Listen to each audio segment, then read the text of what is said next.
नमस्कार. कधी विचार केला आहे का की मोठ्या इंडस्ट्रीमध्ये ज्या मोठमोठ्या मशीन्स चालतात त्यांना लागणारी प्रचंड पॉवर मोजतात तरी कशी?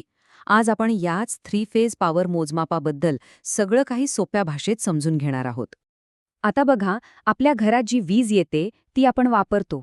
पण जरा विचार करा, फॅक्टरीमध्ये ज्या अजस्र मोटर्स दिवस-रात्र फिरत असतात, त्यांची ताकद मोजण्याची पद्धत किती वेगळी आणि महत्त्वाची असेल, नाही का?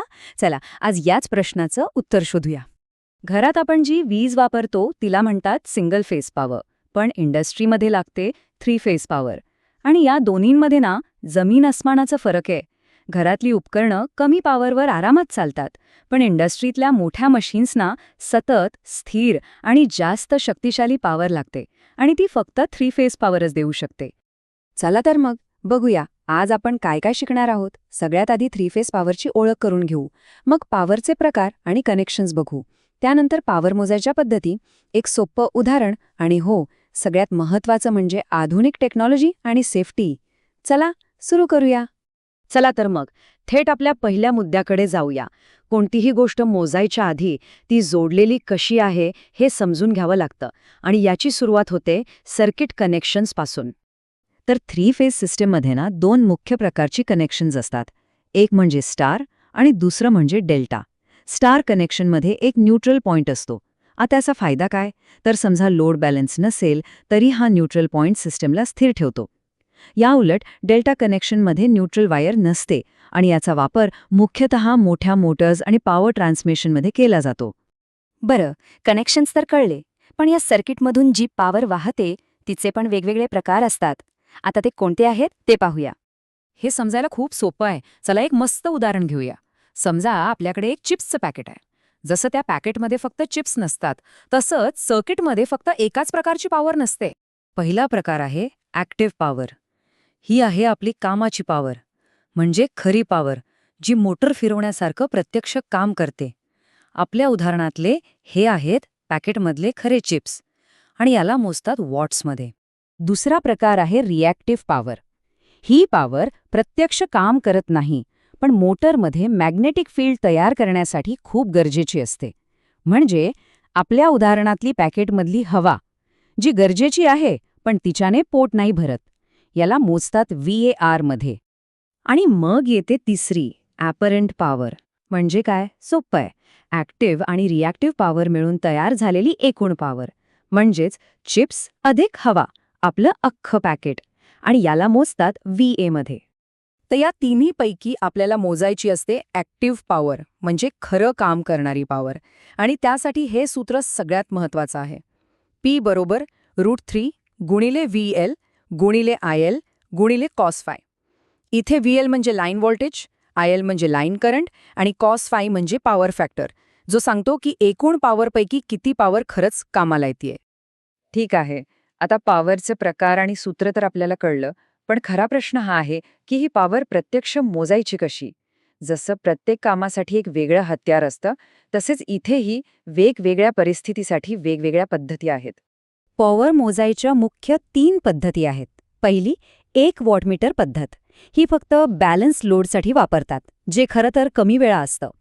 दुसरी आणि सगळ्यात जास्त वापरली जाणारी पद्धत म्हणजे 2 वॉटमीटर पद्धत. ही बॅलन्स आणि अनबॅलन्स्ड दोन्ही लोडसाठी चालते. आणि तिसरी आहे 3 वॉटमीटर पद्धत, जी 4 वायर सिस्टममध्ये वापरतात. चला तर मग, जी पद्धत सगळ्यात जास्त वापरली जाते त्या 2 वॉटमीटर पद्धतीबद्दल जरा खोलात जाऊन जाणून घेऊया. ती नक्की काम कशी करते ते पाहूया. या पद्धतीमध्ये एकाच मीटरमध्ये 2 वॉटमीटरची रचना केलेली असते. आणि सगळ्यात भारी गोष्ट काय माहितीये, याचं सूत्र अगदी सोपं आहे. एकूण पॉवर म्हणजे W1 अधिक W2.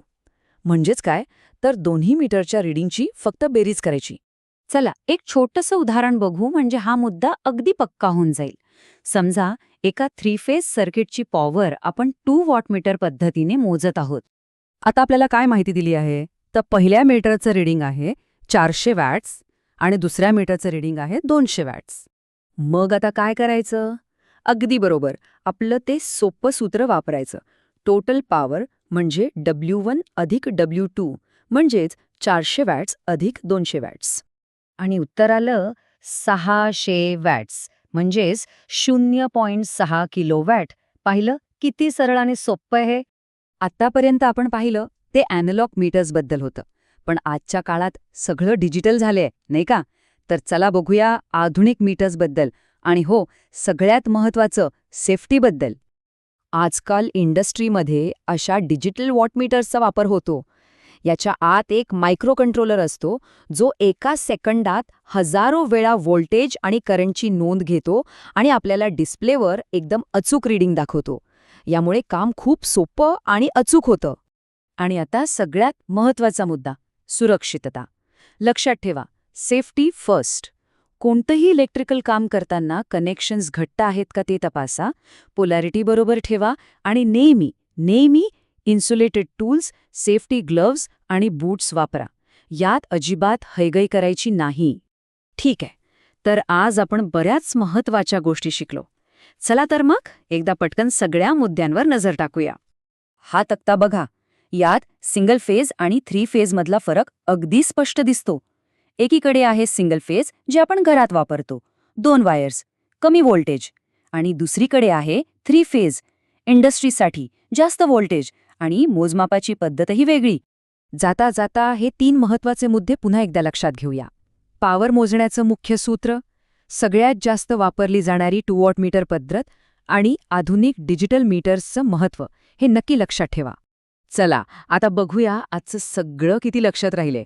पहिला प्रश्न, 3 फेज ॲक्टिव्ह पॉवर मोजण्याचं मुख्य सूत्र कोणतं? आठवतंय? अगदी बरोबर. P बरोबर √3 VL IL cos phi. दुसरा प्रश्न, 2 वॉटमीटर पद्धतीत एकूण पॉवर कशी मोजतात? बरोबर, दोन्ही मीटरच्या रिडिंगची बेरीज करून. P बरोबर W1 अधिक W2. आणि शेवटचा प्रश्न, अनबॅलन्स्ड लोड आणि न्यूट्रल असलेल्या 4 वायर सर्किटसाठी कोणतं वॉटमीटर वापरतात? एकदम बरोबर, 3 एलिमेंट वॉटमीटर. छान. तर आज आपण 3 फेज पॉवर कशी मोजायची हे शिकलो आणि त्यासोबतच सुरक्षितेचं महत्त्वही जाणलं. हे नेहमी लक्षात ठेवा. एक सुरक्षित आणि कुशल तंत्रज्ञ हाच देशाच्या औद्योगिक प्रगतीचा खरा आधार आहे. हे विश्लेषण आवडलं असेल तर नक्की लाईक करा आणि आपल्या मित्रांसोबत शेअर करा. पुढच्या वेळी पुन्हा भेटूया एका नवीन विषयासह. धन्यवाद.